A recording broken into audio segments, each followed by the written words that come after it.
சென்ற வாரத்திலிருந்து கர்த்தருடைய மாலை ஆராதனைகள்ல கலாத்தியர் நிருபத்தை படிக்க ஆரம்பித்திருக்கிறோம். போன வாரம் இந்த கலாத்தியர் நிருபத்துக்கான பொதுவான அறிமுகத்தை நாம பார்த்தோம். ஒரு 5 கேள்விகளை கேட்டு இந்த நிருபத்தை நாம சரியாக புரிந்து கொள்வதற்கான விளக்கங்களை எல்லாம் நம்ம சிந்தித்து பார்த்தோம். இன்றைக்கு நேரடியாகவே இந்த வசனங்களை நாம சிந்திக்க ஆரம்பிக்க போகிறோம். ரொம்ப சுருக்கமாக போன வாரம் நாம பார்த்ததை உங்களுக்கு நினைவுபடுத்துகிறேன். அப்போஸ்தலனாகிய பவுல் இந்த நிருபத்தை எழுதுகிறார். யாருக்கு எழுதுகிறார் என்றால், ஆசியா மைனர் பகுதியில, அந்த கலாத்திய பட்டணம் என்று சொல்லக்கூடிய அந்த பகுதியில தன்னால் சுவிசேஷம் அறிவிக்கப்பட்டு ஆரம்பித்து வைக்கப்பட்ட சபைகளுக்கு வந்திருக்கிற ஆபத்துகளிலிருந்து சபைகளை பாதுகாப்பதற்காக, பல குழப்பங்களுக்கு மத்தியில் இருக்கிற அந்த கலாத்திய சபைகளுக்கு சத்திய வெளிச்சத்தை கொடுப்பதற்காக இந்த நிருபத்தை எழுதினார் என்று நாம் பார்க்கிறோம். அங்கு வந்த யூதர்கள் புறஜாதி மக்களிலிருந்து மனம் மாறி ஆண்டவராகிய இயேசு கிறிஸ்துவை விசுவாசித்திருக்கிற ஜனங்களை பார்த்து, நீங்க மோசையின் நியாய பிரமாணங்களை கைக்கொள்ளணும், விருத்த சேதனம் போன்ற சடங்குகளை செய்ய வேண்டும், விசுவாசம் மட்டும் போதாது, விசுவாசத்தோடு கூடிய உங்களுடைய கிரியைகளும் உங்களுடைய ரட்சிப்பிற்கு அவசியமாக இருக்கிறது என்று போதித்து சபை மக்களை ஒரு குழப்பத்தில் வைத்திருந்த அந்த செய்தியை அப்போஸ்தலனாகிய பவுல் கேள்விப்பட்டு இந்த நிருபத்தை எழுதுகிறார்னு நம்ம பார்த்தோம். இந்த நிருபம் முழுவதுமாகவே நம்ம வாசித்து பார்க்கிற போது பவுல் அதை தான் நோக்கமாக கொண்டு அந்த கலாத்திய சபை விசுவாசிகளை கடுமையாக சாடுகிறார். சுவிசேஷத்தை விட்டு இவ்வளவு சீக்கிரம் நீங்க விலகி போவதற்கு என்ன காரணம்? வேற சுவிசேஷம் இல்லையே, ஒரே ஒரு சுவிசேஷம் தானே. அந்த சுவிசேஷத்தை விட்டு நீங்க விலகி போகிறதற்கு உங்களுடைய மனதை மயக்கினவன் யார்? இவ்வளவு புத்தி இல்லாதவர்களாகவா நீங்க இருந்தீங்க அப்படின்னு அவர்களை சாடி அந்த சுவிசேஷத்தின் மேன்மையை எடுத்து விளக்கி, ஆண்டவராகிய இயேசு கிறிஸ்துவின் மீது வைக்கிற விசுவாசத்தின் மூலமாக மட்டுமே ஒருவனுக்கு ரட்சிப்பு வருகிறது என்பதை அவர் அருமையாக விளக்கி இருக்கிறார். ஒரு பானை சோத்துக்கு ஒரு சோர் பதம்னு சொல்லுவாங்க. கேள்விப்பட்டிருக்கீங்களா? இப்ப சோறு வடிக்கும் போது, இன்னைக்கு எங்க சோறு வடிக்கிறோம்? பெரும்பாலான எத்தனை பேர் இங்க சோறு வடிக்கிறீங்க? ஏன்னா நான் ஏதோ ஒண்ணு பேசிட்டு இருக்க கூடாது பாருங்க. ஓகே, எங்க வீட்டுல சாப்பாடு வடிக்கதான் செய்வோம். ஒரே குடும்பத்துல கணவனும் மனைவியும் சேர்ந்து இடிச்சுக்கிட்டு கை தூக்குறாங்க. அப்போ அவங்க வீட்டுல சோறு வடிக்கிறாங்க. எங்க வீட்டுல சோறு வடிக்கிறது தான் வழக்கம். சிலர் கை தூக்காம இருக்கிறதுலே தெரியுது, குக்கர்ல வச்சு வேகமா வேலையை முடிக்கிறது. இப்ப ஏன் சொல்றேன்னா, குக்கர்ல நம்ம வெந்திரிச்சா வேகலையான்லாம் நம்ம பாக்குறதெல்லாம் இல்ல.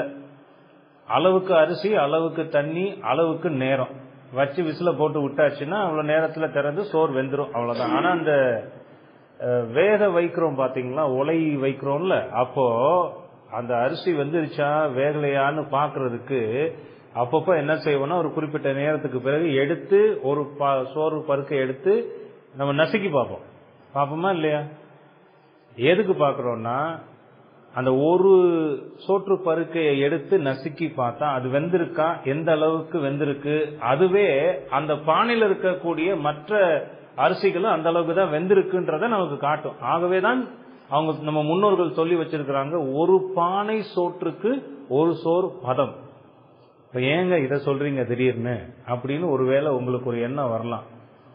இந்த கலாத்தியர் நிருபம் முழுசும் பவுல் எதை நோக்கமாக கொண்டு எழுதி கொண்டிருக்கிறார் என்பதற்கு, இந்த மொத்த நிருபத்துக்கும் இந்த மொத்த பானை சோற்றுக்கும் ஒரு சோர் பதம்ன்ற மாதிரி இந்த அறிமுக வார்த்தைகள்லேயே தான் எதற்காக இந்த நிருபத்தை எழுதியிருக்கிறேன் என்பதை அருமையாக பவுல் சொல்லியிருக்கிறார். இந்த பவுலினுடைய ஞானம், பவுல் வார்த்தைகளை கையாண்டிருக்கிற விதம், அதெல்லாம் ரொம்ப சிறப்பானது. எத்தனையோ முறை கலாத்தியர் நிருபத்தை நம்ம வாசித்து போயிருப்போம். ஆனா ஏன் பவுல் இந்த வார்த்தைகள் எல்லாம் பயன்படுத்தி இருக்கிறார்னு நம்ம சிந்தித்து பார்க்காமல் வாசித்து போயிருப்போம். அதெல்லாம் யோசித்து பார்க்கிற போது அது எத்தனை ஆழமான வார்த்தைகள்ன்றதை நம்மால புரிந்து கொள்ள முடியும். ஒரு விதத்துல சொல்ல போனா பவுல் இத எழுதின போதிலும் பவுலை பயன்படுத்தி பரிசுத்த ஆவியானவரே இந்த புத்தகத்தை எழுதினார் என்று நாம பார்க்கிறோம். பரிசுத்த வேத எழுத்துக்கள் எல்லாம் பரிசுத்த ஆவியானவரால் கொடுக்கப்பட்டுள்ளது. அதுல மனிதர்களுடைய சிந்தனைகள் அல்ல, பரிசுத்த ஆவியினாலே பரிசுத்த மனிதர்கள் ஏவப்பட்டு வேதத்தை எழுதினார்கள். அதுதான் நம்ம விசுவாசிக்கிறோம். வேதத்துல மனித சிந்தனைகள் கிடையாது. பரிசுத்த ஆவியானவர் எதை எழுத சித்தம் கொண்டிருந்தாரோ அதை அகத்தூண்டுதல் மூலமாக, ஆங்கிலத்தில் ஒரு வார்த்தை பயன்படுத்துவாங்க, டிவைன் இன்ஸ்பைரேஷன். ஆவியானவர் தம்முடைய பரிசுத்த மனிதர்களுடைய இருதயத்தில் ஏவி இந்த புத்தகங்களை எல்லாம் எழுத வைத்திருக்கிறார். அப்படி அவர்கள் எழுதும் போது அவர்களுடைய அறிவு கூர்மை, சிந்தனா திறன் இதெல்லாம் சப்ரஸ் பண்ணல. ஏற்கனவே நான் அதை உங்களுக்கு சொல்லி இருக்கிறேன். அவங்களுடைய இன்டலெக்சுவல் பவர்னு சொல்றோம் பாத்தீங்களா, அவங்களுடைய புத்தி கூர்மை, அறிவுத்திறன், மொழித்திறன், வார்த்தைகளை கையாளுகிற விதம் இதெல்லாம் ஆவியானவர் பயன்படுத்தி இருக்கிறார். அப்படித்தான் பவுலையும் பயன்படுத்தி இந்த நிருபத்தை எழுதி இருக்கிறார். இப்ப பவுலினுடைய அறிமுக வார்த்தைகள்லயே நாம அதை பார்க்க போகிறோம். அப்ப கலாத்தியர் நிருபத்தை எடுக்கும் போதே அது பொதுவாக எதை சொல்லுகிறது, பவுல் எதற்காக எழுதியிருக்கிறார் என்பதை நாம புரிந்து வைத்திருக்க வேண்டும். இப்ப இன்னைக்கு நேரா இந்த வசனங்களை நாம சிந்திக்க ஆரம்பிக்கலாம். கலாத்தியர் 1வது அதிகாரம் முதல் 5 வசனங்களை நான் வாசிக்கிறேன். உங்க வேத புத்தகத்துல கவனிங்க. முதல் 5 வசனங்கள். மனுஷராலும் அல்ல, மனுஷன் மூலமாயும் அல்ல, இயேசு கிறிஸ்துவினாலும் அவரை மரித்தோரிலிருந்து எழுப்பின பிதாவாகிய தேவனாலும் அப்போஸ்தலனாயிருக்கிற பவுலாகிய நானும் என்னுடனே கூட இருக்கிற சகோதரர் எல்லாரும் கலாத்தியா நாட்டில் உள்ள சபைகளுக்கு எழுதுகிறதாவது. என்னைக்காவது யோசிச்சு பார்த்திருக்கிறீங்களா? அப்போஸ்தலனாயிருக்கிற பவுலாகிய நானும் என்னுடனே கூட இருக்கிற சகோதரர் எல்லாரும் என்று ஏன் பவுல் எழுதுகிறார்? சிந்திச்சிருக்கிறீங்களா? சிந்திக்கலையா? இன்னைக்கு சிந்திப்போம். அடுத்து பாருங்க. அது மட்டும் இல்ல, அங்க அவர் என்ன சொல்லியிருக்கிறார் முதல் வசனத்திலேயே, இயேசு கிறிஸ்துவினாலும் அவரை மரித்தோரிலிருந்து எழுப்பின பிதாவாகிய தேவனாலும் அப்படின்னு இயேசு கிறிஸ்துவையும் அங்க முன்வைக்கிறார், பிதாவையும் முன்வைக்கிறார். ஏன் பவுல் இப்படி எழுதணும்? இன்னைக்கு விளக்கத்தை பார்ப்போம். 3வது வசனம். பிதாவாகிய தேவனாலும் நம்முடைய கர்த்தராகிய இயேசு கிறிஸ்துவினாலும் உங்களுக்கு கிருபையும் சமாதானமும் உண்டாவதாக. 2 வார்த்தைகள் அங்க பயன்படுத்துகிறார், கிருபையும் சமாதானமும். இந்த வார்த்தைகள் ரொம்ப ஆழமான அர்த்தம் கொண்ட வார்த்தைகள்.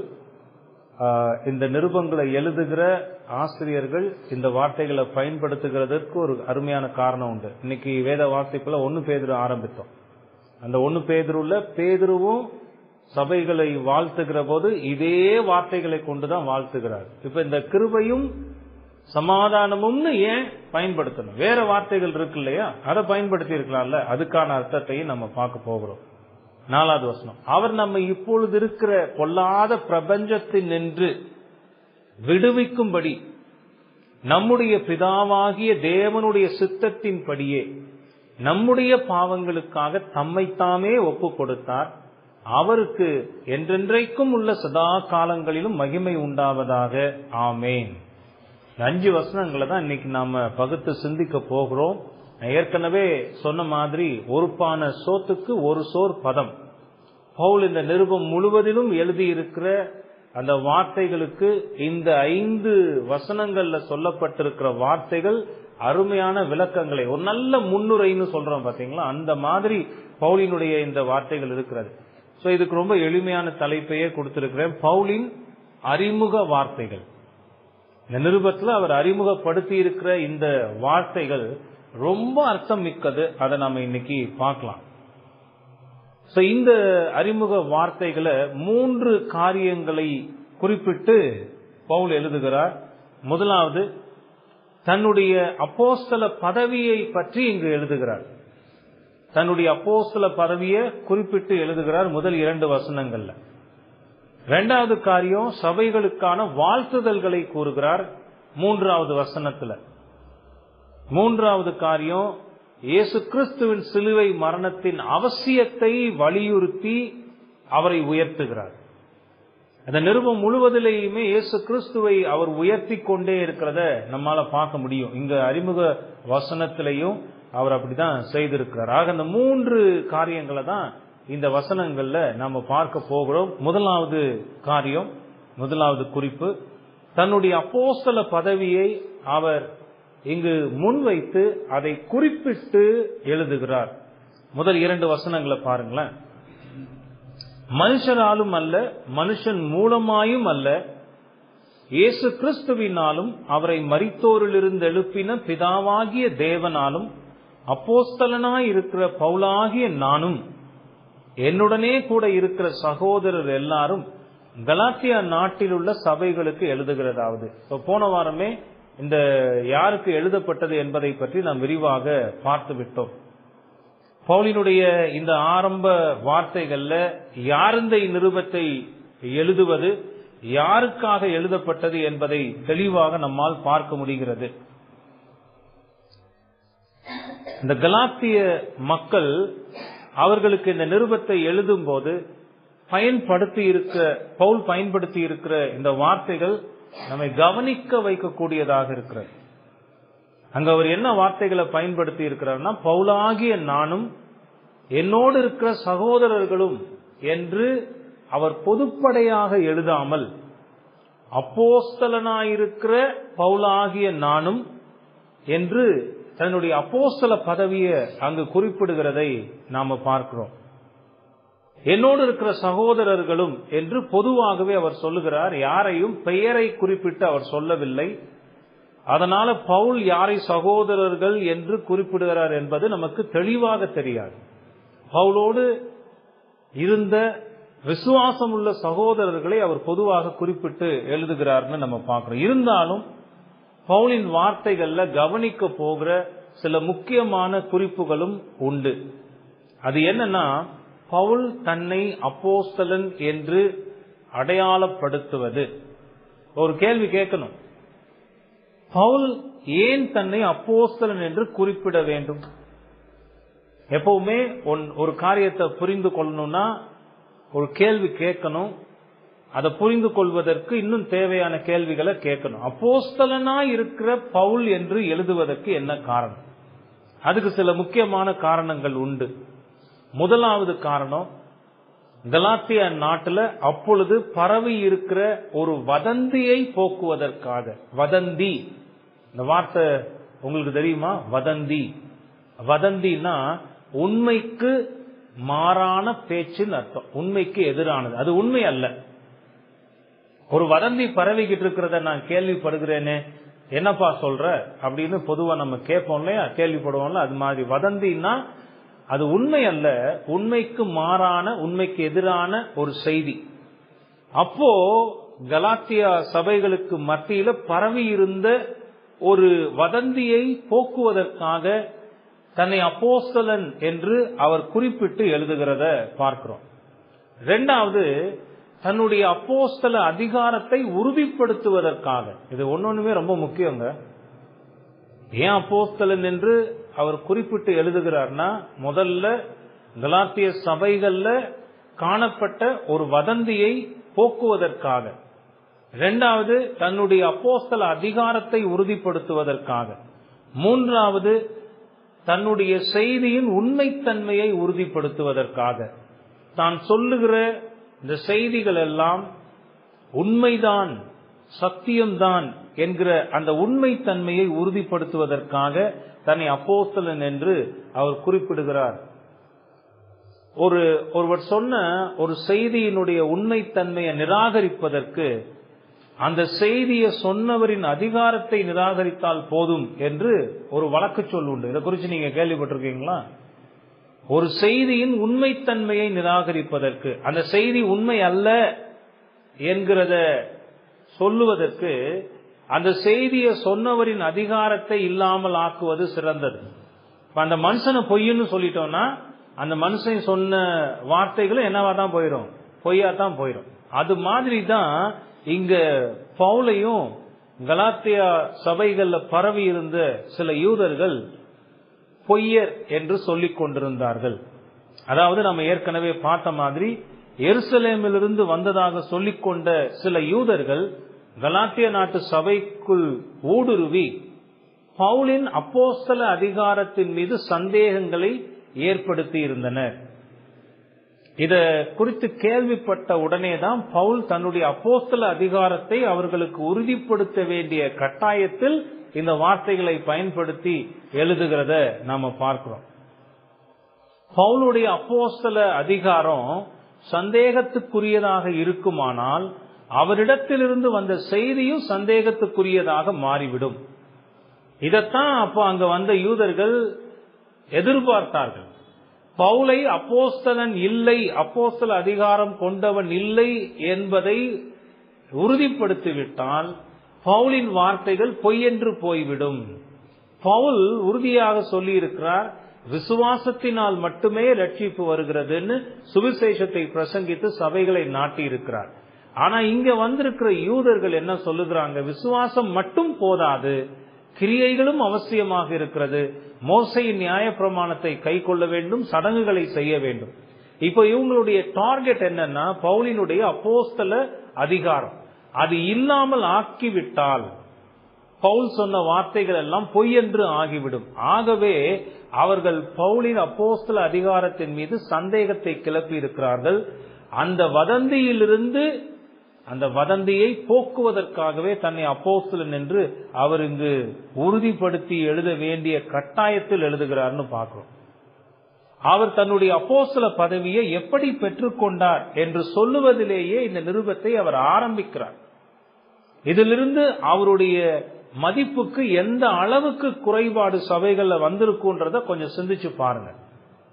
அந்த நிருபத்தை ஆரம்பிக்கும் போதே தான் ஒரு அப்போஸ்தலன், தான் அப்போஸ்தலனாக எப்படி அங்கீகரிக்கப்பட்டிருக்கிறேன், யார் என்னை அப்போஸ்தல பதவிக்கு நியமித்தது என்பதை சொல்லி ஆரம்பிக்கிறதிலிருந்தே அந்த சபைகள்ல எந்த அளவுக்கு பவுலினுடைய மதிப்புக்கு குறைபாடு வந்திருக்குன்றத சிந்தித்து பாருங்க. அவர் எப்படி ஆரம்பிக்கிறார்? மனுஷராலும் அல்ல, மனுஷன் மூலமாயும் அல்ல, மனுஷராலும் அல்ல. ஆங்கிலத்துல பாத்தீங்கன்னா Paul an apostle அப்படிதான் ஆரம்பிக்கிறார். அப்போஸ்தலனாகிய பவுலா இருக்கிற நான் அப்படிதான் ஆரம்பிக்கிறார். Paul an apostle, அதுல பிராக்கெட்ல போட்டிருக்காங்க, not sent from men nor through the agency of man. அததான் தமிழ்ல மனுஷராலும் அல்ல, மனுஷன் மூலமாயும் அல்லன்னு அங்கு மொழிபெயர்த்து இருக்கிறார்கள். அது என்ன மனுஷராலும் அல்ல? தான் இந்த பதவிக்கு எந்த மனிதனாலும் நேரடியாக நியமிக்கப்பட்டவன் அல்ல. எந்த ஒரு மனிதனும் நேரடியாக தன்னை இந்த அப்போஸ்தல பதவிக்கு நியமிக்கவில்லை. அதாவது அதிகாரம் படைத்த எந்த ஒரு மனிதனும் தன்னை இந்த அப்போஸ்தலன் பதவிக்கு நியமிக்கவில்லை என்று கூறுகிறார். அப்போ அப்போஸ்தலர்களாக எருசலேமில் இருந்த பேதுருவா இருக்கலாம், யோவானா இருக்கலாம், மற்ற அப்போஸ்தலர்களா இருக்கலாம், இவர்கள யாருமே தன்னை நேரடியாக அப்போஸ்தலன் என்று நியமிக்கவில்லை. மனுஷராலும் அல்ல, எந்த ஒரு மனிதனும் தன்னுடைய அதிகாரத்தை கொண்டு என்னை அப்போஸ்தலனாக நியமிக்கவில்லை என்கிறதை இந்த வார்த்தையில அவர் குறிப்பிடுகிறார். மனுஷன் மூலமாயும் அல்ல, வேறு ஒரு மனிதன் மூலமாக தனக்கு இந்த பதவி கிடைக்கவில்லை என்பதையும் அவர் உறுதிப்படுத்துகிறார். ஒருவேளை நாம புரிந்து கொள்ளுகிற விதத்துல சொல்லணும்னா, பேதுரு தன்னோடு இருக்கிற ஒரு சகோதரனை அனுப்பி நீ பவுலை அப்போஸ்தலனாக நியமி என்று சொல்லி அனுப்புகிற ஒரு செயல். கொஞ்சம் இதை கற்பனையா சிந்திச்சு பாருங்க. அப்ப பேதுரு நேரடியாக நியமிக்கல, பேதுரு தனக்கு இருக்கிற அப்போஸ்தல பதவியை கொண்டு இன்னொரு மனிதன் மூலமாக பவுலை அப்போஸ்தலனாக நியமி என்று அனுப்புகிறது. அப்படியும் நான் அப்போஸ்தலனாக நியமிக்கப்படவில்லை என்று இந்த ரெண்டு வார்த்தைகள் மூலமாக அவர் கூறுகிறார். அதாவது அதிகாரம் படைத்த எந்த ஒரு மனிதனும் வேறு ஒரு மனிதன் மூலமாக தன்னை அப்போஸ்தல பதவிக்கு நியமிக்கவில்லை என்பதை தெளிவாக கூறுகிறார். ஒருவேளை கொஞ்சம் தலை சுத்துற மாதிரி இருக்கலாம். ரொம்ப சுருக்கமா எளிமையா சொல்றேன் பாருங்க. இந்த 2 வார்த்தை பிரயோகங்களிலும் சுருக்கமான அர்த்தம் என்னவென்றால், தன்னிடம் இருக்கிற இந்த அப்போஸ்தல பதவி மனிதர்களால் தனக்கு கொடுக்கப்பட்டது அல்ல. புரிஞ்சா? மனிதர்களால் தனக்கு இந்த பதவி கொடுக்கப்பட்டது அல்ல என்பதை குறிப்பிட்டு தான் மனுஷராலும் அல்ல மனுஷர் மூலமாகவும் அல்ல என்று அவர் எழுதியிருக்கிறார். இந்த நிருபத்தை எழுத ஆரம்பிக்கிற போதே இதை தெளிவுபடுத்தி விடுகிறார். இதுல தெளிவு இருக்கிற போது தான் சொல்ல வருகிற செய்தி அதிகாரம் உள்ளது என்பதை அவர்களுக்கு உறுதியாக நினைவுபடுத்துகிறார். தன்னை அப்போஸ்தலன் என்று அவர்களுக்கு முன் வைக்கிற போது அந்த அப்போஸ்தல வார்த்தைகள் அதிகாரம் உள்ளது. ஏன்னா அப்போஸ்தலர்களுடைய அஸ்திபாரத்தின் மீது தான் நாம கட்டப்பட்டிருக்கிறோம் வேதம் சொல்லுது. அவர்களுடைய போதனைகள் மூலமாக தான் சபை கட்டப்பட்டது. அப்போ பவுல் தன்னை அப்போஸ்தலன் என்று முன் வைக்கிற போது அந்த அப்போஸ்தல அதிகாரத்தோடு வருகிற வார்த்தைகள் எல்லாம் உண்மையுள்ளவைகள் என்பதை அந்த சபைகளுக்கு அவர் குறிப்பிட்டு நினைவுபடுத்துகிறத பார்க்கிறோம். சரி, மனுஷராலும் அல்ல மனுஷன் மூலமாகவும் அல்ல. பிறகு பவுலுக்கு இந்த அப்போஸ்தல பதவி எப்படி கிடைத்தது? அதையும் இந்த 1வது வசனத்திலேயே அவர் விளக்குகிறார். என்ன எப்படி சொல்லுகிறார் பாருங்க. இயேசு கிறிஸ்துவினாலும் அவரை மரித்தோரிலிருந்து எழுப்பின பிதாவாகிய தேவனாலும், இயேசு கிறிஸ்துவினாலும் அவரை மரித்தோரிலிருந்து எழுப்பின பிதாவாகிய தேவனாலும் தான் அப்போஸ்தலனாக நியமிக்கப்பட்டிருக்கிறேன். தன்னை அப்போஸ்தலனாக நியமித்தது கடவுளே என்பதை அவர் உறுதியாக இங்கு முன்வைக்கிறார்.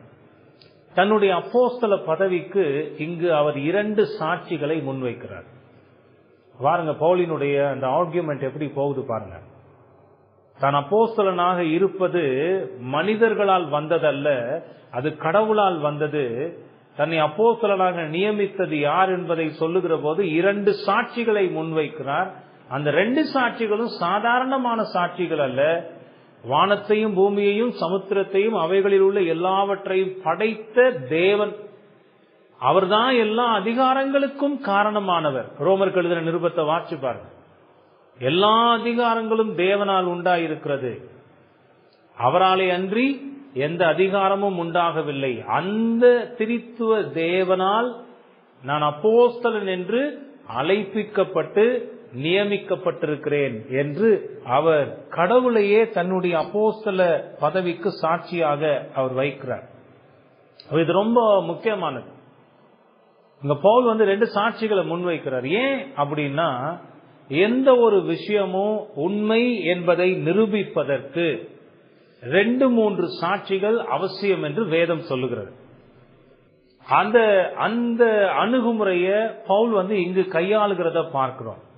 இந்த 2 சாட்சிகள் என்பது மிகவும் முக்கியமானது. ஏன்னா பவுலே தீமோத்தேயுக்கு எழுதின நிருபத்துல சொல்லுகிறார், ஒரு சபையினுடைய மூப்பனுக்கு எதிராக ஒருவன் ஏதாவது ஒரு பிராதுனா ஒரு குற்றச்சாட்டை கொண்டு வந்தால் 2-3 சாட்சிகள் இல்லாமல் நீ ஏற்றுக்கொள்ள கூடாதுன்னு சொல்லுகிறார். 1 தீமோத்தேயு 5வது அதிகாரம் 19வது வசனம். 1 தீமோத்தேயு 5:19 பாத்தீங்கன்னா, மூப்பனானவனுக்கு விரோதமாக ஒருவன் செய்யும் பிராதை குற்றச்சாட்டை 2-3 சாட்சிகள் இல்லாமல் நீ ஏற்றுக்கொள்ள கூடாது. பவுல் இதை எங்கிருந்து பெற்றுக் கொண்டிருக்கிறார் தெரியுமா? பழைய ஏற்பாட்டுல கடவுள் தான் இந்த கட்டளையை கொடுத்திருக்கிறார். உபாகமம் 19வது அதிகாரம் 15வது வசனம். உபாகமம் 19வது அதிகாரம் 15வது வசனத்துல பாத்தீங்கன்னா, ஒருவன் எந்த அக்கிரமத்தையாவது எந்த பாவத்தையாவது செய்தான் என்று சொல்லப்பட்டால் ஒரே சாட்சியினால் நியாயம் தீர்க்க கூடாது. 2-3 சாட்சிகளுடைய வாக்கினாலே காரியம் நிலைவரப்பட வேண்டும். ஒருத்தன் ஒரு குற்றச்சாட்டை வைக்கிறான், அதுக்கு ஒரு சாட்சி இருந்தா மட்டும் போதாது. அந்த குற்றச்சாட்டு மெய்ப்பிக்கப்பட வேண்டுமானால், அந்த குற்றச்சாட்டு உண்மை என்று நிரூபிப்பதற்கு 2-3 சாட்சிகளினுடைய வாக்கினாலே அது நிலைவரப்பட வேண்டும் என்று கடவுள் கட்டளையிட்டிருக்கிறார். மத்தேயு 18வது அதிகாரத்துல சபையில் இருக்கிற சகோதரர்களுக்கு இடையில பிரச்சனைகள் அதை தீர்த்து கொள்ள வேண்டிய வழிமுறைகளை ஆண்டவர் சொன்னபோது இதே வழியை தான் ஆண்டவரும் பின்பற்ற சொல்லி இருக்கிறார். மத்தேயு 18:16 பாத்தீங்கன்னா, முதல்ல மூப்பன் பேசணும், அடுத்து 2-3 சாட்சிகளோட போய் பேசணும். அது சொல்லுகிற போது 16வது வசனத்தில், அவன் செவி கொடாமற் போனால் 2-3 சாட்சிகளுடைய வாக்கினாலே சங்கதிகள் எல்லாம் நிலைவரப்படும்படி இரண்டொருவரை உன்னுடனே கூட கூட்டிக் கொண்டு போ. அப்ப இது பிப்ளிக்கல் பிரின்சிபல். இப்ப யார் மீதோ ஒரு குற்றச்சாட்டை வைக்கிறார்கள் என்றால் அந்த குற்றச்சாட்டு நிரூபிக்கப்படுவதற்கு, அது உண்மை என்பதை நிரூபிப்பதற்கான சாட்சிகள் தேவை. 2-3 சாட்சிகள் தேவை. பவுல் இந்த ஆர்குமெண்ட்டை எப்படி ஒரு தர்க்க ரீதியான லாஜிக்கல் அப்ரோச்னு சொல்லுவோம்ல, ஒரு தர்க்க ரீதியான அணுகுமுறையை அவர் கையாளுகிறார். நீங்க அந்த யூதர்கள் கலாத்திய சபையில போய் தன்னுடைய அப்போஸ்தல பதவியை குறித்து சந்தேகங்களை எழுப்பிக் கொண்டிருக்கிறவர்கள், அவர்களுக்கு இந்த வாதத்தை முன்வைக்கிறார்.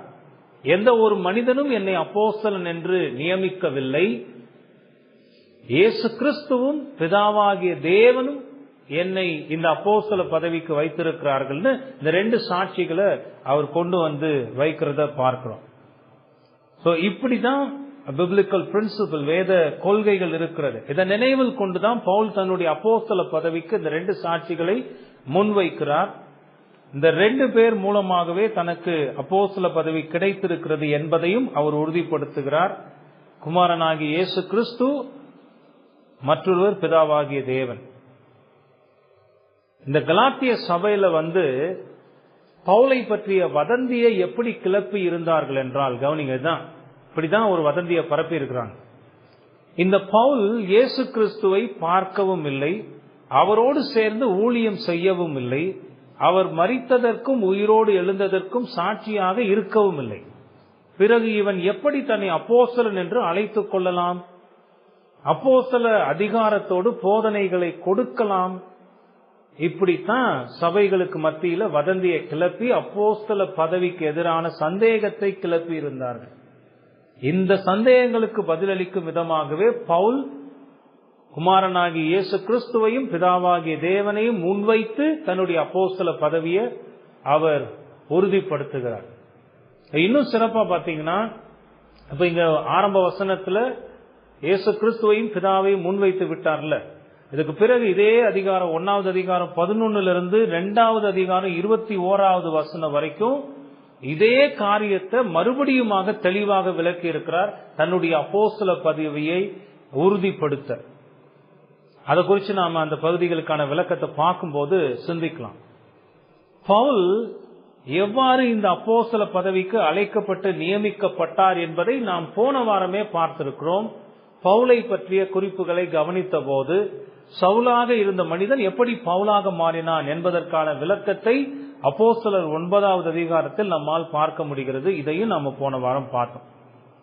ஆக தன்னுடைய அப்போஸ்தல பதவிய ஆணித்தரமாக இந்த முதல் 2 வசனங்கள்ல பவுல் முன்வைக்கிறத பார்க்கிறோம். பவுல் இந்த நிருபத்தை எழுதுகிற போது தன்னோடு சில சகோதரர்களும் இருந்திருக்கிறார்கள் என்று பெயர் குறிப்பிடாமல் எழுதியிருக்கிறார். அதையும் நம்ம ஏற்கனவே சொன்னேன். 2வது வசனத்துல பாருங்க, என்னுடனே கூட இருக்கிற சகோதரர் எல்லாரும். ஏன் இந்த சகோதரர்களை குறிப்பிடணும்? அதுக்கு காரணம் என்னன்னா, பவுல் தன்னுடைய அப்போஸ்தல பதவிக்கு 3வது சாட்சியாக தன்னோடு இருக்கிற சகோதரர்களை அவர் முன்வைக்கிறார் என்று பார்க்கிறோம். தன்னோடு இருக்கிற இந்த சகோதரர்களே தன்னுடைய அப்போஸ்தல பதவிக்கு 3வது சாட்சிகளாக இருக்கிறார்கள் என்பதை உறுதிப்படுத்துவதற்காகவே பவுல் இப்படி எழுதுகிறார். அந்த முதல் 2 வசனங்கள்ல அவர் தன்னுடைய அப்போஸ்தல பதவியை முன்வைத்து அவர் விளக்குகிறார். மனிதர்களால் தான் அப்போஸ்தலனாக நியமிக்கப்பட்டவன் அல்ல, தன்னை அப்போஸ்தலன் என்று நியமித்திருக்கிறது குமாரனாகிய இயேசு கிறிஸ்துவும் பிதாவாகிய தேவனுமே. அதற்கு என்னோடு இருக்கிற சகோதரர்கள் சாட்சிகளாக இருக்கிறார்கள் என்று அருமையாக தன்னுடைய வாதத்தை இங்கு முன்வைக்கிறார்.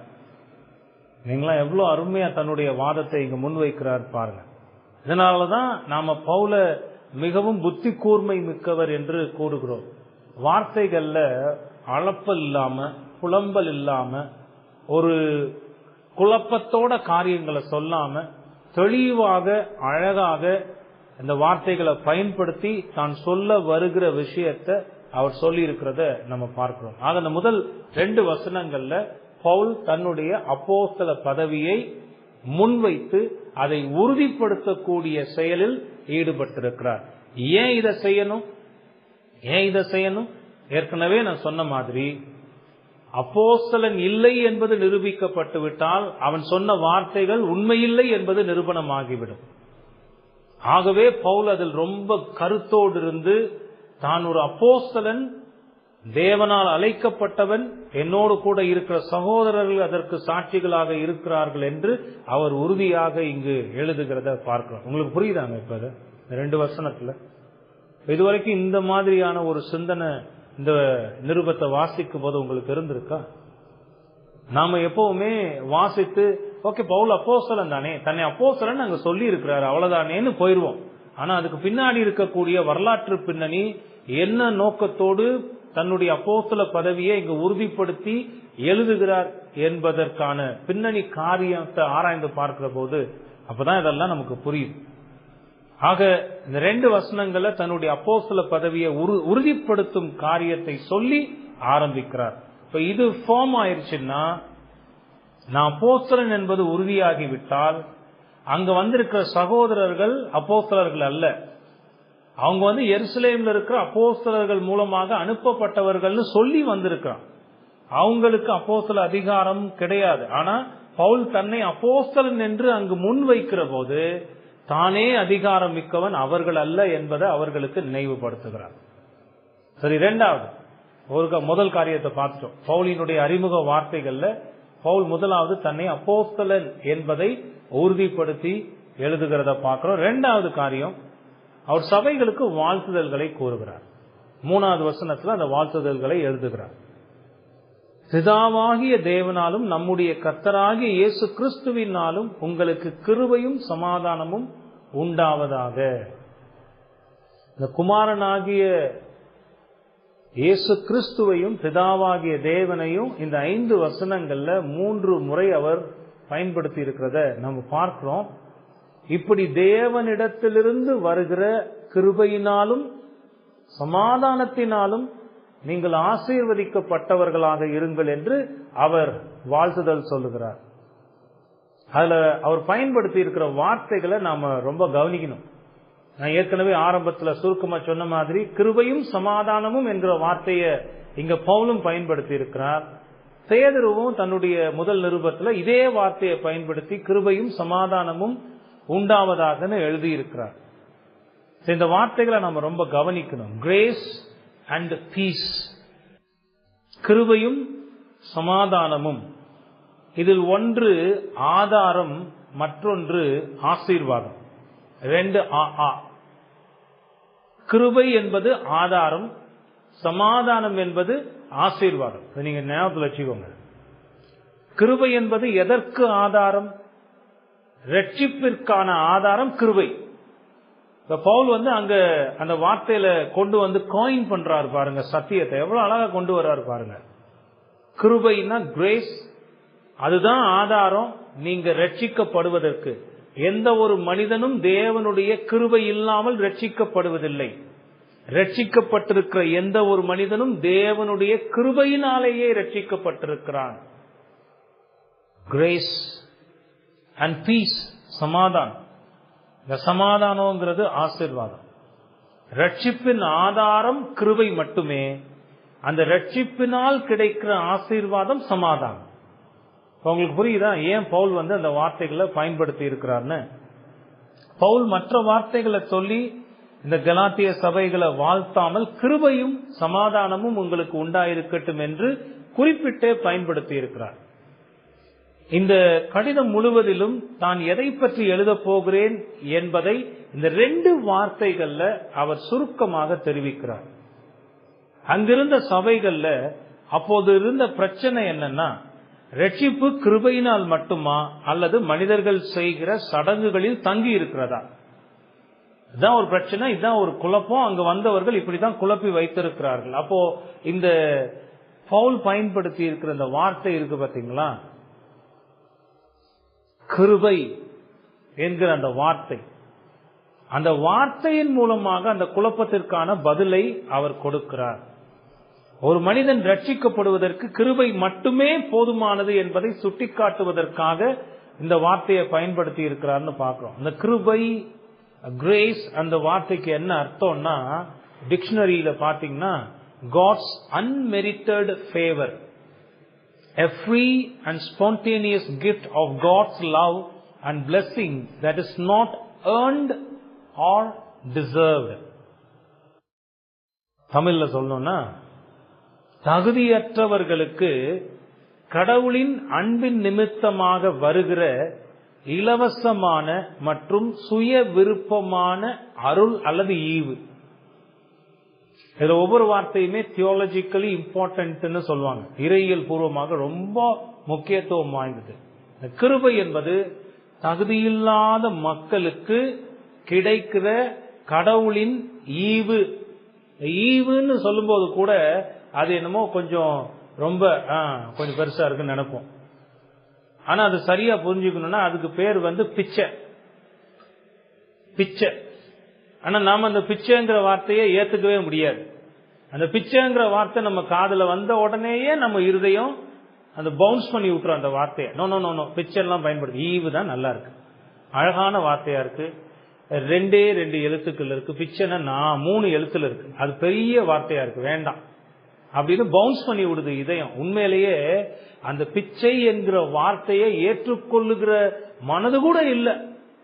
ஆனா உண்மையிலேயே அதுதான் அர்த்தம். கடவுள் நமக்கு பிச்சையாக, தகுதியில்லாத நமக்கு பிச்சையாக இந்த ரட்சிப்பை போட்டிருக்கிறார்ன்றதுதான் இதனுடைய அர்த்தம். அது பாத்தீங்கன்னா ஃப்ரீ, ஃப்ரீனா இலவசமான, அப்புறம் ஸ்பான்டேனியஸ். ஸ்பான்டேனியஸ்னா அது எதன் மூலமாகவும் உந்தப்படாமல் தனக்குள்ளாக இருந்து வெளிப்படக்கூடியதுன்றோம்ல. என்னைய அவர் நேசித்து எனக்கு கிருபையை கொடுக்கணும்ன்றத யாரும் கடவுளை நிர்பந்திக்கல. அவனை பாருங்க, அவன் எவ்வளவு நல்லவனா இருக்கிறான் அல்லது எவ்வளவு பரிதாபகரமா இருக்கிறான். கடவுளை அவனை பார்த்து அவன் மேல கொஞ்சம் கருணை காட்டுங்க, அவன் மேல கிருபை காட்டி ரட்சிப்பு கொடுங்கன்னு வேற யாரும் சொன்னதுனால கடவுள் கிருபையை கொடுக்கறதல்ல. புரியுதா உங்களுக்கு? இந்த வார்த்தை எவ்வளவு ஆழமான வார்த்தைன்னு நீங்க பாருங்க. அது இலவசமானது, கடவுளுடைய சுய விருப்பத்தின் அடிப்படையில் இருக்கிறது. யாருக்கு கிருபையை கொடுக்கணும்னு அவர் சித்தம் கொண்டிருக்கிறாரோ அவன் பாக்கியவான்னு தான் வேதம் சொல்லுது. அந்த கிருபைய நான் பெற்றுக்கொள்வதற்கு எந்த தகுதியுமே எனக்கு கிடையாது. என்னுடைய தகுதியின் அடிப்படையில கடவுள் அவருடைய கிருபையை கொடுக்கிறதும் இல்லை. அப்போ ரொம்ப சுருக்கமா சொல்லணும்னா, இந்த கிரேஸ், கிருபை என்கிற வார்த்தையின் அர்த்தம் என்னன்னா, தகுதி இல்லாதவர்களுக்கு கிடைக்கிற ஈவு. தகுதி இல்லாதவன் என்று சொல்லும் போது அது இன்னொன்னு இருக்கு. அந்த டெபினிஷன்ல பாத்தீங்கன்னா, God's love and blessing that is not earned or deserved. அதை சம்பாதிக்கவும் முடியாது, அதுக்கு தகுதியும் கிடையாது. ஒருபோதும் நான் எதை செய்தாலும் கடவுளுடைய கிருபையை அடைவதற்கு என்னால ஒன்னையும் சம்பாதிக்க முடியாது, அதுக்கு நான் தகுதியும் கிடையாது. அதான் அதனுடைய அர்த்தம். அப்படின்னா அது எனக்கு கிடைக்கிற ஈவு அல்லது பிச்சைன்னு ஞாபகத்தில் வச்சுக்கோங்க. இங்கு வருகிற அது என்பது கடவுளுடைய ரட்சிப்பை குறிக்கிறது. இப்படி கிருபையின் மூலமாகவே வருகிற ரட்சிப்பையே இங்கு பவுல் குறிப்பிட்டு பேசுகிறார். இந்த கிருபையின் மூலமாக வருகிற ரட்சிப்பு தான் ஒரு மனிதனுக்கு சமாதானத்தையும் கொடுக்கிறது, பீஸ். இந்த பீஸ்ன்றது ஃபர்ஸ்ட் எங்க ஆரம்பிக்குதுன்னா, தேவனோடு நமக்கு கிடைத்திருக்கிற சமாதானம். தேவனோடு நமக்கு சமாதானம் இருந்தாலே மற்ற எல்லாமே பீஸ் தான். அப்ப எல்லா ஆசீர்வாதத்தினுடைய ஊற்றாக இருக்கிறது என்னன்னா இந்த ரட்சிப்பு. அது கிருபையினால் வருகிறது. அந்த கிருபை கொடுக்கிற ஆசீர்வாதம் தான் இந்த சமாதானம். ஆக இந்த 2 வார்த்தைகளையும் பவுல் இங்க பயன்படுத்தி அருமையாக முன்வைக்கிறார். No grace, no peace. கிருபை மூலமாக ரட்சிப்பை அனுபவித்திராத எந்த ஒரு மனிதனுடைய வாழ்க்கையிலையும் சமாதானம் இல்லை. அந்த கலாத்திய சபையில் இருந்த மக்கள் பல ஆவிக்குரிய குழப்பத்திற்கு உள்ளான நிலையில் இருக்கும் போது பவுல் இந்த கடிதத்தின் மூலமாக உங்களுக்கு கிருபையும் சமாதானமும் உண்டாவதாக என்று சொல்லி வாழ்த்துகிற போது அவர் அருமையான சத்தியத்தை சுருக்கமாக அங்கு முன்வைக்கிறார். கிருபையின் மூலமாக மட்டுமே ரட்சிப்பு, ரட்சிப்புக்கான ஆதாரம் கிருபை மட்டுமே. அந்த ரட்சிப்பின் ஆசீர்வாதம் சமாதானம். ஆக இந்த ரெண்டு ஆசீர்வாதங்களால உங்களுடைய மனதில் இருக்கக்கூடிய குழப்பங்கள் எல்லாம் நீங்கி போகட்டும். உங்க இருதயத்துல இப்ப குழப்பத்தினால சமாதானம் இல்லாம இருக்கிறீங்கல்ல, அந்த சமாதானத்துக்கான பதிலை நான் சொல்லுகிறேன். கிருபையின் மூலமாக மட்டுமே இந்த சமாதானத்தை நீங்கள் பெற்று அனுபவிக்க முடியும் என்று அவர் சொல்லுகிறார். எவ்வளவு அருமையான வார்த்தை பாருங்களேன். எவ்வளவு கிரியை செய்தாலும் இருதயத்துல சமாதானத்தை அடைய முடியாது. தேவனுடைய கிருபையின் மூலமாக மட்டுமே அது வருகிறது என்பதை தன்னுடைய ஆசீர்வாதத்துல அவர்களை வாழ்த்துகிற போது இந்த வார்த்தைகளை பயன்படுத்தி அவர் குறிப்பிட்டு எழுதுகிறத பார்க்கிறோம். நான் ஆரம்பத்துல சொன்ன மாதிரி இந்த முழு நிருபத்திலையும் அவர் விளக்க போகிற காரியத்துக்கான சுருக்கமான விளக்கத்தை இந்த வார்த்தைகள்ல அவர் சொல்லிக் கொண்டு வருகிறார். ரெண்டு குறிப்புகளை பார்த்துட்டோம். ஏன் தன்னுடைய அப்போஸ்தல பதவியை அவர் இங்கு முன்வைத்து குறிப்பிட்டு எழுதுகிறார் என்பதற்கான காரணத்தை பார்த்தோம். சபைகளை அவர் வாழ்த்துகிற போது அவர் எப்படிப்பட்ட வாழ்த்துதலை கொடுக்கிறார், அந்த வாழ்த்துதலுக்குள்ள இறையியல் மறைந்திருக்கிறத நாம பார்க்கிறோம். இனி மூன்றாவது, இயேசு கிறிஸ்துவின் சிலுவை மரணத்தின் அவசியத்தை வலியுறுத்தி அவரை உயர்த்துகிறதை பார்க்கிறோம். 4-5 வசனங்கள்ல அவர் நம்மை இப்பொழுது இருக்கிற பொல்லாத பிரபஞ்சத்தினின்று விடுவிக்கும்படி நம்முடைய பிதாவாகிய தேவனுடைய சித்தத்தின்படியே நம்முடைய பாவங்களுக்காக தம்மை தாமே ஒப்பு கொடுத்தார். அவருக்கு என்றென்றைக்கும் உள்ள சதா காலங்களிலும் மகிமை உண்டாவதாக. ஆமேன். இந்த ஆமேன் சொல்லுகிற போதே ஒரு பகுதியை அவர் நிறைவு செய்கிறார். ஒரு ஆரம்ப அறிமுக பகுதியை அவர் நிறைவு செய்கிறார். இங்கு அவர் என்று குறிப்பிடுகிறது ஆண்டவராகிய இயேசு கிறிஸ்துவை குறிப்பிட்டு அவர் எழுதுகிறத பார்க்கிறோம். மனிதர்களுடைய ரட்சிப்புக்காக, அதாவது பாவ விடுதலைக்காக ஆண்டவராகிய இயேசு கிறிஸ்து செய்திருக்கிற பணிகளை இங்கு பட்டியலிடுகிறார். 3 பணிகளை அவர் இங்கு பட்டியலிடுகிறார். முதலாவது என்ன? தன்னை பிதாவாகிய தேவனுடைய சித்தத்திற்கு உட்படுத்தினார். பிதாவாகிய தேவனுடைய சித்தத்தின் படியே என்று தேவனுடைய சித்தத்தின் படி தன்னை அவர் உட்படுத்தினார் என்று சொல்லுகிறார். இரண்டாவது, நம்முடைய பாவங்களுக்காக தம்மை தாமே ஒப்பு கொடுத்தார். அந்த பாவங்களிலிருந்து நாம் விடுதலை அடைவதற்காக அவர் தம்மை தாமே ஒப்பு கொடுத்தார். மூன்றாவது, எல்லாவற்றையும் நம்முடைய நன்மைக்காகவே செய்திருக்கிறார். இந்த வார்த்தைகளை பார்த்தீங்கன்னா, அவர் நம்மை இப்பொழுது இருக்கிற பொல்லாத பிரபஞ்சத்தினின்று விடுவிக்கும்படி, அது நம்முடைய நன்மைக்காக. இந்த வார்த்தைகள் மூலமாக சுவிசேஷத்தின் மையத்தை பவுல் தெளிவாக விளக்குகிறார். பிதாவாகிய தேவனுடைய மீட்பின் திட்டத்தை பற்றி இங்கு பேசுகிறார். அந்த திட்டத்திற்கு மனமுவந்து இயேசு கிறிஸ்து தன்னை ஒப்பு கொடுத்ததை குறிப்பிடுகிறார். இதன் மூலமாக மட்டுமே கடவுளுடைய மக்கள் ரட்சிப்பை அனுபவிக்கிறார்கள் என்பதை பற்றி பேசுகிறார். பிதாவாகிய தேவனுடைய மீட்பின் திட்டமும் குமாரனாகிய இயேசு கிறிஸ்துவினுடைய சிலுவை மரணமும் இல்லாமல் இந்த உலகத்தில் எந்த ஒரு மனிதனும் ரட்சிப்பை அடைய முடியாது என்பதை ஆணித்தரமாக இங்கு முன்வைத்து விளக்குகிறார். அது மட்டுமல்ல, இவர்களுடைய இந்த செயல்களின் மூலமாக மட்டுமே ரட்சிப்பு ஒரு மனிதனுக்கு கிடைக்கிறதே தவிர அவனுடைய செயல்பாடுகளால் ரட்சிப்பு கிடைக்கிறதில்லை என்பதையும் உறுதிப்படுத்துகிறார். இப்படி சொல்லிதான் ஆண்டவராகிய இயேசு கிறிஸ்துவினுடைய அந்த சிலுவை மரணத்தை அவர் உயர்த்துகிறார். அவர் இந்த நிருபத்தை எழுதுவதற்கு முக்கியமான காரணம் என்னன்னா, பாவிகளுடைய மீட்பிற்காக கடவுளால் செய்யப்பட்ட அருமையான கிரியைகள் மனித சடங்குகளால், மனித சிந்தனைகளால் அவமானப்படுத்தப்படுகிறது. நல்லா கவனிங்க அந்த வார்த்தைகளை. ஒரு பாவியினுடைய மீட்புக்காக கடவுளால் செய்யப்பட்ட அருமையான கிரியைகள், அதுதான் முன்வைக்கிறார். அந்த மீட்பின் திட்டத்தை முன்வைக்கிறார். பிதாவாகிய தேவனுடைய முன்குறித்தல், தீர்மானம், அவருடைய மீட்பின் திட்டம், அந்த திட்டத்திற்கு இயேசு கிறிஸ்து தன்னை மனம் வந்து ஒப்பு கொடுத்தல், பாவிகளுக்காக அவர் சிலுவையில் மரித்தது, இவைகள் எல்லாவற்றையும் அவர் முன்வைக்கிறார். கடவுளுடைய இந்த செயல்பாடுகள் தான் ஒரு மனிதனுக்கு ரட்சிப்பை கொண்டு வரும். ஆனா அங்க என்ன போதித்துக் கொண்டிருக்கு? அது மட்டும் போதாது. நீ சடங்குகளை செய்யணும், விருத்தசேதனை அடையணும், மோசையினுடைய நியாயப்பிரமாண கட்டளைகளுக்கு கீழ்ப்படியணும்னு சொல்லுகிற போது மனித சிந்தனைகளால், மனித சடங்குகளால் கடவுளுடைய அற்புதமான இந்த கிரியைகள் அவமானப்படுத்தப்படுகிறது. ஒரு மனிதனுடைய மீட்பின் செயல் அற்புதமானது. அது முழுமையாக கடவுளையே சார்ந்துள்ளது. அது மனித பங்களிப்பு இல்லாத செயல். இதன் மூலமாக வருகிற அனைத்து மகிமையும் கடவுளுக்கே சேர வேண்டும் என்பதுதான் பவுலினுடைய வாதம். அதுதான் இந்த நிருபம் முழுசு எழுதுகிறார். இந்த 2 வசனங்களையும் அதை முன்வைத்துதான் இயேசு கிறிஸ்துவை உயர்த்துகிறார். நீ உன்னுடைய சடங்குகளால், உன்னுடைய கிரியைகளால், நியாயப்பிரமாண கிரியைகளை செய்து சடங்குகளை செய்கிறதின் மூலமாக ரட்சிப்பை அடைய முடியும் என்றால், பிதாவாகிய தேவன் ஏன் மீட்பின் திட்டத்தை ஏற்படுத்த வேண்டும்? குமாரனாகிய இயேசு கிறிஸ்து தம்மை ஏன் அதற்கு ஒப்புக் கொடுக்க வேண்டும்? உன்னையும் என்னையும் பாவத்திலிருந்து மீட்பதற்காக அந்த பரிசுத்த குமாரனாகிய இயேசு கிறிஸ்து இந்த உலகத்தில் வந்து பிறந்து சிலுவையில் ஏன் மரிக்க வேண்டும்?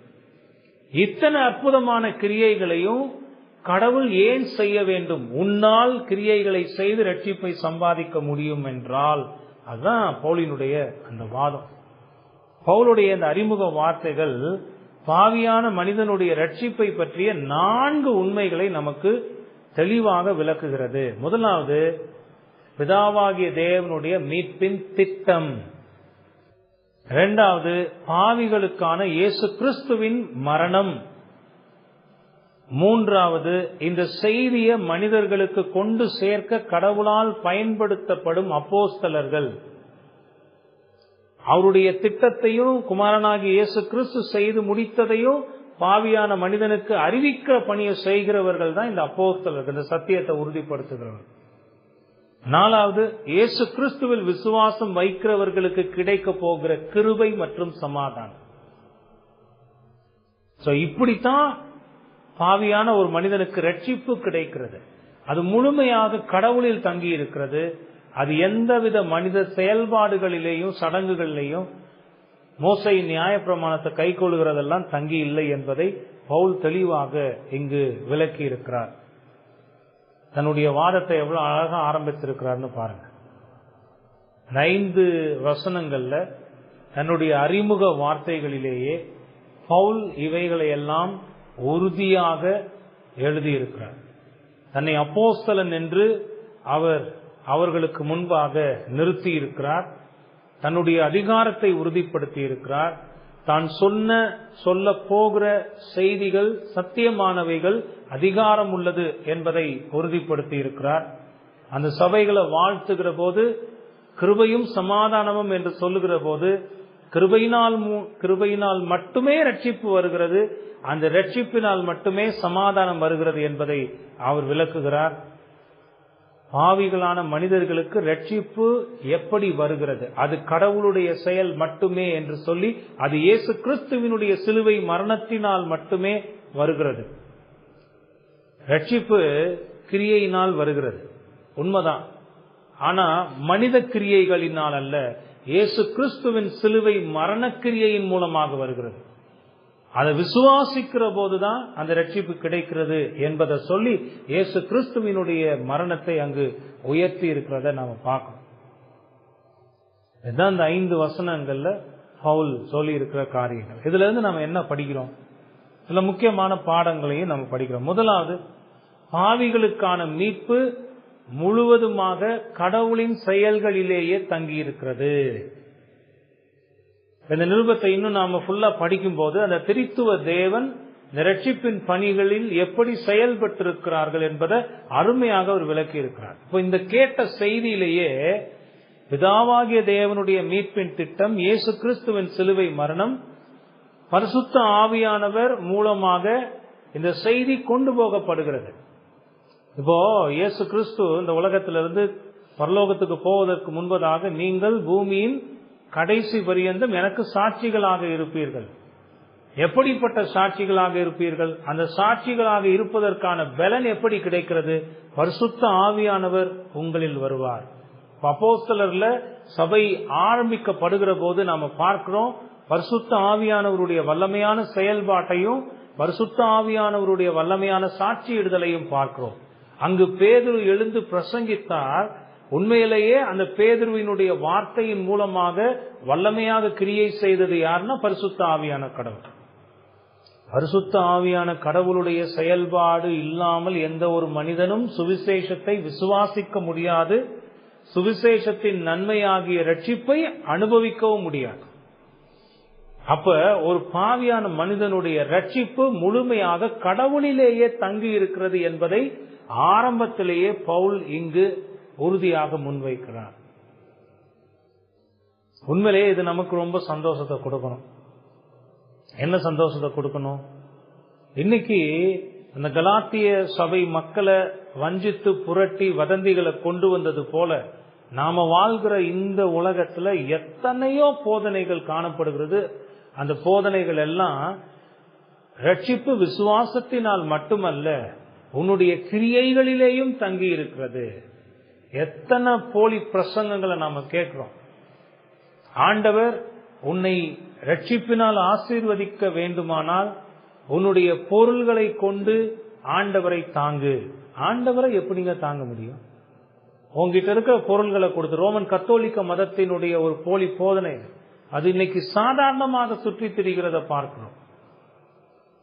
உன்னுடைய பொருள்களை நீ சபையில் கொண்டு வந்து கொடுப்பதின் மூலமாக கடவுளின் கிருபையை பெற்றுக் கொள்ளலாம். அப்படிப்பட்ட போதனைகள் இன்னைக்கும் உலகத்துல காணப்படதான் செய்கிறது.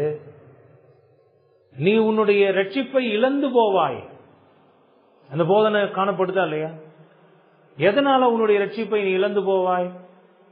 நீ உன்னுடைய பரிசுத்த வாழ்க்கையை காத்து கொள்ளாவிட்டால் உன்னுடைய ரட்சிப்பை இழந்து போவாய். ஆனா வேதம் எங்கேயுமே சொல்லல நீ பரிசுத்தமா வாழாததுனால உன்னுடைய ரட்சிப்பை இழந்து போவேன். அதுக்காக நான் பரிசுத்தமா வாழாம இருக்க முடியுமா? ரோமர்ல பவுல் ஆர்குமெண்ட் பண்றாரு. 6வது அதிகாரத்துல பாத்தீங்கன்னா, கிருபை பெருகும்படிக்கு நான் பாவத்தில் நிலைநிற்கலாம் என்று சொல்லலாமா? கூடாதே. என் இருதயத்துல கிருபை செயல்பட்டதானால், என்னுடைய இருதயத்துல ரட்சிப்பு உண்டாயிருக்குமானால், மறு ஜென்மத்தை நான் அனுபவித்திருப்பேன். ஆனால் நான் பாவத்துக்கு வாழ மாட்டேன், தொடர்ந்து பாவத்தில் நிலைத்திருக்க மாட்டேன். அதான் வேதம் சொல்லுது. அப்போ ஒவ்வொரு கிறிஸ்தவனும் இந்த உலகத்துல தன்னை பரிசுத்தமாக காத்துக் கொள்ளுகிறான். யோவான் தன்னுடைய நிருபத்துல சொல்ல மாதிரி அவர் பரிசுத்தமா இருக்கிறது போல தன்னையும் பரிசுத்தவானாக காத்துக் கொள்ளுகிறான். அதற்கு கடவுள் உதவி செய்கிறார். பிசாசானவன் அவனை தொடான். ஆனா நான் பரிசுத்தமாக இருக்கிறதுனால தான் எனக்கு ரட்சிப்பு உறுதிப்படுத்தப்பட்டிருக்கிறது. நான் பாவியான பாவத்தை செஞ்ச உடனே என் ரட்சிப்பு என்னை விட்டு போயிருன்றது போலி போதனை, ஆர்மீனியனிச போதனை. ரொம்ப தவறு. இந்த பெலேஜியன், செமி பெலேஜியன் இந்த போதனைகள் எல்லாம் நாம் அறிஞ்சிருக்கோம். அது மூலமாக வருகிற ஒரு குழப்பமான போதனை, ஒரு தெளிவில்லாத போதனை. ஆனா வேதம் தெளிவா சொல்லுது, எந்த ஒரு மனிதனும் கடவுளுடைய கிருபையின் மூலமாக மட்டுமே ரட்சிக்கப்படுகிறான். இங்க ஆண்டவருடைய மக்களா இருக்கிற நீங்களும் நானும் கடவுளுடைய சுத்த கிருபையினால் மட்டுமே ரட்சிக்கப்பட்டிருக்கிறோம். எபேசியர் 2வது அதிகாரம் 8-10 வசனங்கள்ல பவுல் மறுபடியுமாக எபேசு சபைக்கு அதை உறுதிப்படுத்துகிறார்.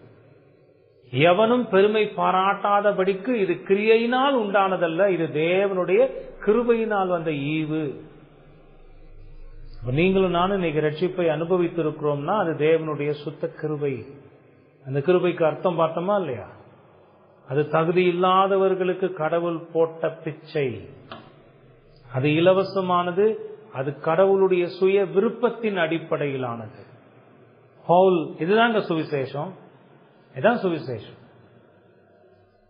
இந்த சுவிசேஷத்தை தான் நாம விசுவாசிக்கிறோம். எத்தனையோ போலி போதனைகள் காணப்பட்ட போதிலும் இதை விசுவாசிப்பதற்கு ஆண்டவர் நமக்கு உதவி செய்திருக்கிறார்.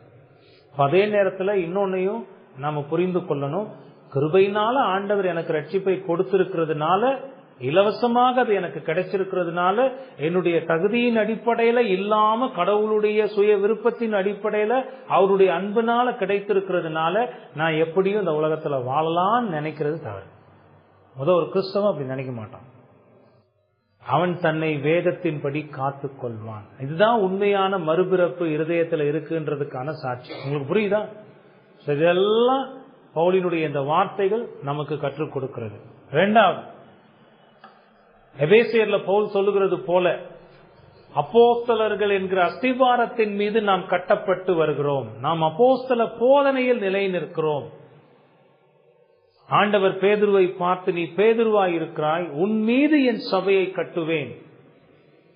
பேதுருவின் மீது அல்ல, பேதுருவின் வார்த்தையின் மீது, அந்த விசுவாசத்தை கொண்டிருக்கிற மக்களை கொண்டு, நீ ஜீவனுள்ள தேவனுடைய குமாரனாகிய கிறிஸ்து, இந்த வார்த்தைகளை விசுவாசித்து அறிக்கை பண்ணி வருகிற ஜனங்களை கொண்டு என்னுடைய சபையை கட்டுகிறேன். இப்ப நம்ம யாரோ சொல்லுகிற கட்டுக்கதைகள் எல்லாம் கேட்டு அதை பின்பற்றுகிறவர்கள் அல்ல, அப்போஸ்தலர்களுடைய உபதேசங்களை வேதத்திலிருந்து பெற்றுக்கொண்டு அதில் நிலை நிற்கிறோம் என்பதை இங்கு இந்த வார்த்தைகள் நமக்கு நினைவுபடுத்துகின்றன. ஆண்டவர் தான் இந்த உலகத்தை விட்டு போவதற்கு முன்பதாக 40 நாட்கள் அப்போஸ்தலர்களோடு இருந்து நடக்க போகிற காரியங்களை எல்லாம் ரொம்ப தெளிவாக விளக்கி போதித்திருக்கிறார். அது மட்டும் இல்ல, அவர்கள் சபைகளுக்கு கடிதங்களை எழுதினதின் மூலமாக நாம் கடவுளுடைய சித்தத்தை அறிந்து கொள்ள முடிகிறது. அதனாலதான் வேதம் நமக்கு ரொம்ப முக்கியம் நம்ம சொல்றோம். நம்ம வேதத்தை மூடி வைத்துட்டு கடவுளோடு நேரடியாக நான் பேசுகிறேன், கடவுள் நேரடியாக எனக்கு வெளிப்பாடுகளை கொடுக்கிறார் என்று சொல்லுகிற மனிதர்களை பின்பற்றவில்லை. நாம் வேதத்தை பின்பற்றுகிறோம். வேதத்தில் கடவுளால் ஏற்படுத்தப்பட்டு, அழைக்கப்பட்டு, நியமிக்கப்பட்டு, போதிக்கப்பட்டு, அவர்களால் கொடுக்கப்பட்ட போதனைகளில் நிலை நிற்கிறோம் என்பதை நாம் மறந்துவிடக் கூடாது. உங்களுக்கு புரியுதா? கலாத்திய சபையை கலக்கின பல அந்த போலியானவர்கள் போல எவ்வளோ பேர் இன்னைக்கும் தங்கள் அப்போஸ்தலர்கள்னு சொல்லிக் கொள்ளுகிறவர்கள் இருக்கதானே செய்யறாங்க. அவங்களாம் போலிகள்னு பல தடவை நான் சொல்லிட்டேன். ஆனா நாம பின்பற்றுகிறது வேதத்தை, வேதத்தில் இருக்கிற கடவுளுடைய அப்போஸ்தலர்களை, அந்த அப்போஸ்தலர்களுடைய போதனைகளில் நாம் நிலை நிற்கிறோம் என்பதையும் இங்கு நாம பார்க்கிறோம். மூணாவது, கடவுளுடைய மக்களாக நாம் தேவனுடைய கிருபையை பெற்றிருப்பதால் இந்த உலகத்துல சமாதானத்தோடு வாழ்ந்து கொண்டிருக்கிறோம். சோ மனுஷன் எவ்வளோ போராடி கொண்டிருக்கிறான், எத்தனை கஷ்டம் இருக்கு. வீட்டுக்கு வாசப்படி மாதிரி எவ்வளோ பிரச்சனைகள், நினைச்சே பார்க்காத பிரச்சனைகள்லாம் வீட்டுல சேருது. ஆனா கடவுள் என்ன செய்திருக்கிறார்? சமாதானத்தோடு வாழ வைத்திருக்கிறார். அதுக்கு காரணம் என்னன்னா, அவர் மூலமாக நாம் பெற்றிருக்கிற, அவருடைய கிருபையின் மூலமாக நாம் பெற்றிருக்கிற ரட்சிப்பு தான்.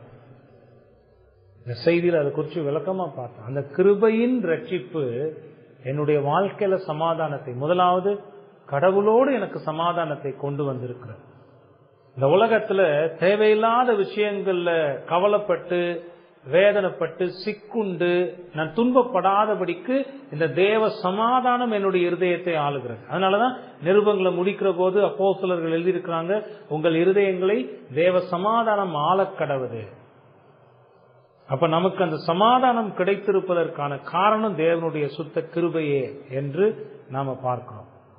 கடைசியாக நாலாவது, கிருபை இல்லை என்றால் சமாதானம் இல்லை. No grace no piece.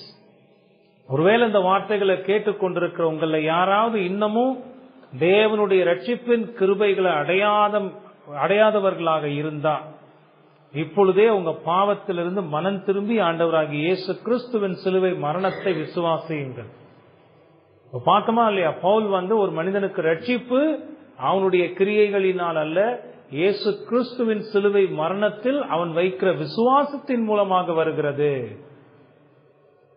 ஏன்னா ஆண்டவராகிய இயேசு கிறிஸ்து ஒரு பாவிய பாவத்திலிருந்து விடுவிப்பதற்காக தன்னுடைய பரிசுத்த இரத்தத்தை சிலுவையில் சிந்தி ரட்சிப்பை சம்பாதித்திருக்கிறார். எவனொருவன் தன்னை பாவி என்று உணர்ந்து அந்த பாவத்திற்கான விடுதலை இயேசு கிறிஸ்துவிடம் மட்டுமே இருக்கிறது என்பதை நம்பி அவரிடம் வருகிறானோ அவனுக்கு அந்த ரட்சிப்பை இலவசமாக கடவுள் கொடுக்கிறார். உங்களுக்கு புரியுதா? இப்ப இந்த ரட்சிப்பு உங்க இருதயத்துல இல்லாத வரைக்கும், இந்த கிருபை உங்க இருதயத்தை அலங்கரிக்காத வரைக்கும் உங்க இருதயத்துல சமாதானமே இல்லை. நீங்க இந்த உலகத்துல எவ்வளவோ பாடுபடலாம், என்னென்னமோ செய்ய முயற்சிக்கலாம், ஆனா ஒரு நாளும் சமாதானத்தோடு நீங்க வாழவே முடியாது. தேவனுடைய கிருபை மட்டுமே உங்கள் இருதயங்களில் சமாதானத்தை கொடுக்க முடியும். உங்களுடைய பாவ விடுதலை தான் உங்களுக்கு சமாதானத்தை கொடுக்க முடியும். அந்த பாவ விடுதலை இயேசு கிறிஸ்துவில் வைக்கிற விசுவாசத்தின் மூலமாக மட்டுமே வருகிறதுங்கிறத இப்போ நீங்க புரிந்து கொண்டு ஆண்டவராகிய இயேசு கிறிஸ்துவிடம் வாருங்க. உங்க பாவங்கள் அந்த மனம் திரும்பி உங்க பாவங்களை அறிக்கை செய்து அந்த பாவங்களை விட்டு விட்டு இயேசு கிறிஸ்துவினுடைய கிருபை நாடி அவரிடத்தில் வாருங்கள். அவர் உங்களுக்கு இந்த கிருபையின் ரட்சிப்பையும் சமாதானத்தையும் உங்களுக்கு கொடுப்பார். நிச்சயமாக அவரிடத்தில் வருகிற யாரையும் அவர் தள்ளுகிறதில்லை. அவர் ரட்சிப்பை கொடுப்பார். அததான் பவுல் இந்த ஆரம்ப வசனத்திலேயே எழுதியிருக்கிறத நம்ம பார்க்கிறோம். பாருங்க, பவுலினுடைய அந்த ஆரம்பம் எப்படி இருக்குன்னு பாருங்க. தன்னை அப்போஸ்தலன் என்று உறுதிப்படுத்துகிறார். அவர்களை வாழ்த்துகிற போது கிருபையும் சமாதானத்தையும் பெற்று நீங்கள் வாழுங்கள் என்று வாழ்த்துகிறார். இயேசு கிறிஸ்துவினுடைய சிலுவை மரணம் மட்டுமே ஒரு மனிதனுக்கு ரட்சிப்பை கொண்டு வருகிறதுன்னு, ஒரு பாவியான மனுஷன் எப்படி ரட்சிப்பை அடைகிறான், அதுல அவனுக்கு எந்த பங்களிப்பும் இல்லை. பிதாவாகிய தேவனுடைய தெரிந்து கொள்ளுதல் மீட்பின் திட்டம், குமாரனாகிய கிறிஸ்துவினுடைய சிலுவை மரணம், பரிசுத்த ஆவியானவருடைய செயல்பாட்டின் மூலமாக மட்டுமே ஒரு மனிதன் ரட்சிக்கப்படுகிறான் என்பதை அருமையாக இங்கு எழுதி முன்வைத்திருக்கிறார். இது ஒரு பேஸ்மெண்ட், ஒரு அடித்தளம் போட்டுட்டார். எதுக்காக இந்த நிருபத்தை எழுதுகிறேன் என்பதற்கான ஒரு பவுண்டேஷனை இங்க போட்டுட்டார். இனி இந்த பவுண்டேஷன் மேலதான் அந்த பில்டிங்கை அவர் கட்ட போகிறார். ரொம்ப பியூட்டிஃபுல்லான ஆர்குமெண்டோட ரொம்ப அருமையாக தன்னுடைய வாதங்களை முன்வைத்து அங்க வந்த அந்த யூத போதனையாளர்களை தன்னுடைய வாத திறமையினால் சிதறடிக்கிறார். அதான் நம்ம தொடர்ந்து பார்க்க போறோம். ஆண்டவர் நமக்கு உதவி செய்யட்டும். நம்ம ஜெபம் பண்ணலாம்.